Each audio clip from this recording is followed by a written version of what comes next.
Hey guys, I'm back again and I have for you today a wrap up of my August reading, and I have the winner of this paperback copy of The Luminaries. Okay, so let's just start first with the only audiobook that I listened to this month, and it's actually, I already listened to it earlier in the year, but I listened to a second time, The Hate You Give. Gosh, that book is really good. And I'm not really a fan of reading YA, but I quite enjoyed listening to this one. And if you haven't listened to it or read it, you definitely should pick it up. It's well worth the read. So, second thing that I read, and this is actually I read over July and August, and that is The Luminaries, which I have the hard copy. This is how I carried it around for the past 2 months to read it. It's hardcover, it's big.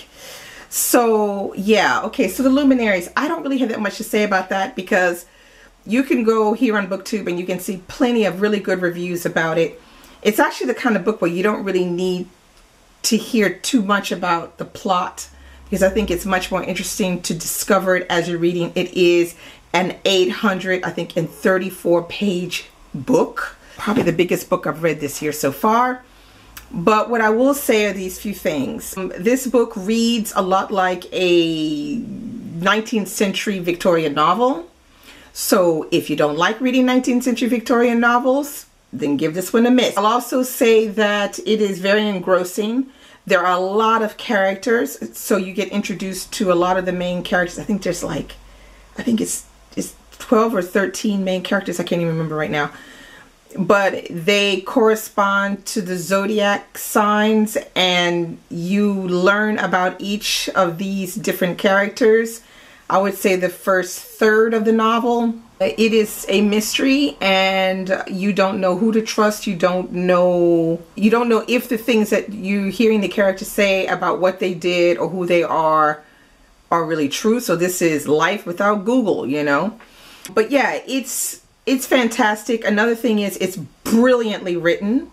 I think Eleanor Catton was 28 years old when she wrote this novel, and it is literally a masterpiece because every little detail is thought about, and particularly impressive is her writing because it does mimic the 19th century Victorian style. Wow.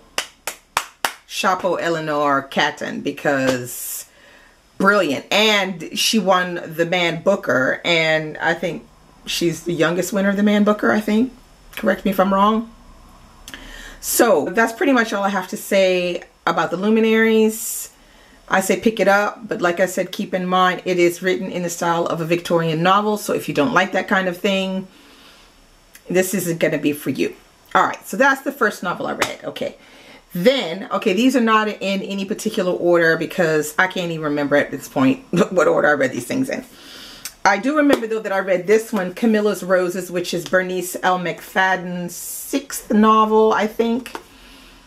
This I read when I was on holiday in Saint-Malo, and I thoroughly enjoyed it. It's a very short novel. It's only 203 pages.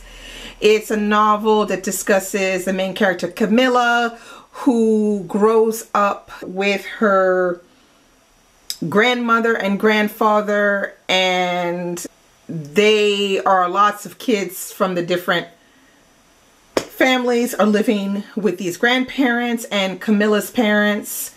It's her mother and father are drug addicts, and they are no longer capable of taking care of their daughter. So we see Camilla grow up with all the difficulties of having no proper parents. But she does really well in school, and she makes it and goes off to college. But from there, she has no desire to go back to where she came from. So the story starts there, and that's all I'm going to tell you. The structure is done where you start in the present, and then you go back to the past to learn about Camilla and her background and her family background, and then it returns to the present. Very well written novel. It's very concise, tightly written, because it's only 203 pages, so she was on a mission to write this novel and not make it some long, drawn-out situation. So, yeah, well worth the read. Lots of twists and turns. fab. This is my 6th read of Bernice L. McFadden. As you know that I'm reading all of her books in order of progression. So I need to get on it because I'm a little bit behind. But I'm enjoying every minute of it. Next book that I read was Why I'm No Longer Talking to White People About Race. And that's by Renee Edolage. She is a Black British journalist slash blogger. She started as a blogger, and she wrote a blog post. She wrote a blog post called Why I'm No Longer Talking to White People About Race. And from there, because she got so much feedback from that particular blog post, that she could take it further and write a long essay.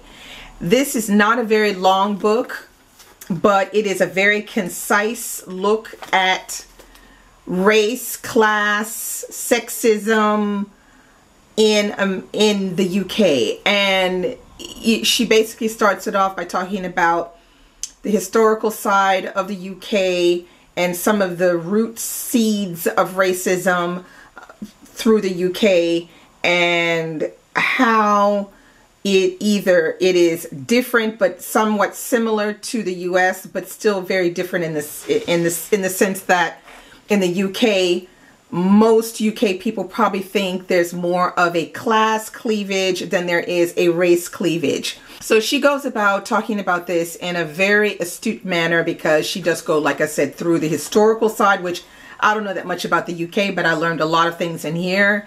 She also talks about sexism. She talks about learning to choose your battles. And, you know, you can't argue about race to some people, because no matter what you say, they will not hear what you have to say. So you choose your battles wisely. So when you feel like you can speak with someone and, you know, not have it degenerate into something, you know, a little bit more serious, or, you know, that is in the right place for you to, like, you probably wouldn't want to do it at your workplace or something like that, or maybe not at somebody's wedding, you know, or something like that. But in some cases, you can speak to people about race, and they're open and prepared to listen to what you have to say. But don't be surprised if in most cases that's not going to happen. So very, very interesting novel. Probably one of the most interesting novels that's come out so far this year, because of its subject matter being so different than what we're used to hearing about race in general, which is usually from the American point of view. This is the UK point of view. So pick it up. All right, next I read Like a Mule Bringing Ice Cream to the Sun. I did a review on this. I will definitely link it below, so I don't have much else to say about it. Loved it. This is a Cassava Republic edition. If you don't know Cassava Republic, definitely check them out. Next, I read Born on a Tuesday by Elnathan John. Now this one for me was a 5-star novel. Wow. Okay, so you have the main character. We're going to call him Ahmed, because that's the name that he manages to get at a certain point in the novel. And we basically follow Ahmed, who is growing up and coming of age in northern Nigeria, an area which is staunchly Muslim.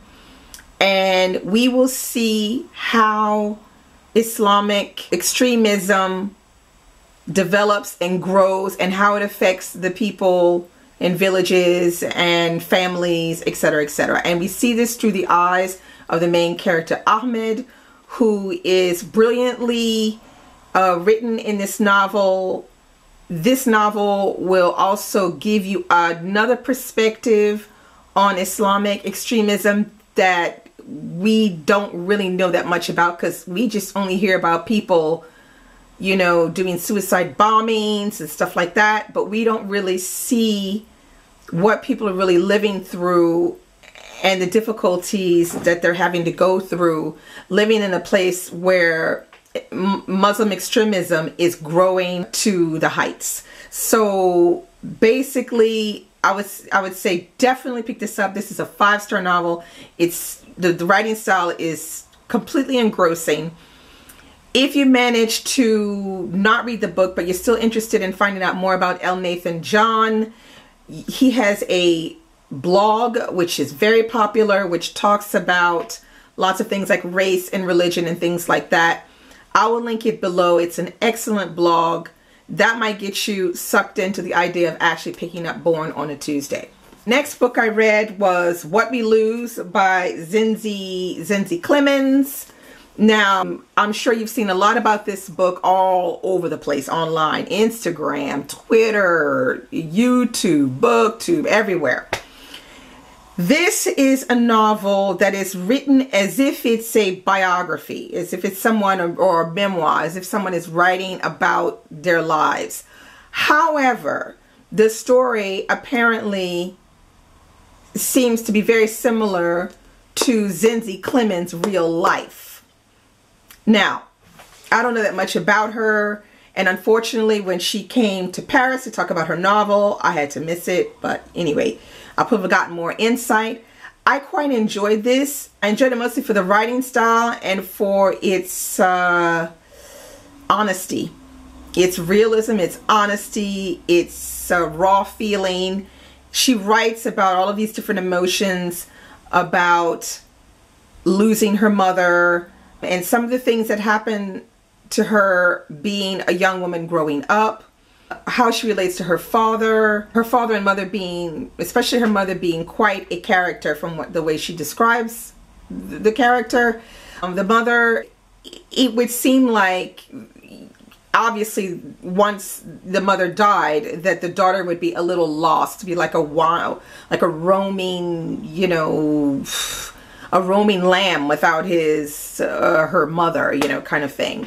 And you kind of get that. It's a little bit like a young woman wandering through her life, not having her mother and wishing she could be there, to use her as a sounding board, use her, you know, speak with her, laugh with her, cry with her, be critiqued by her.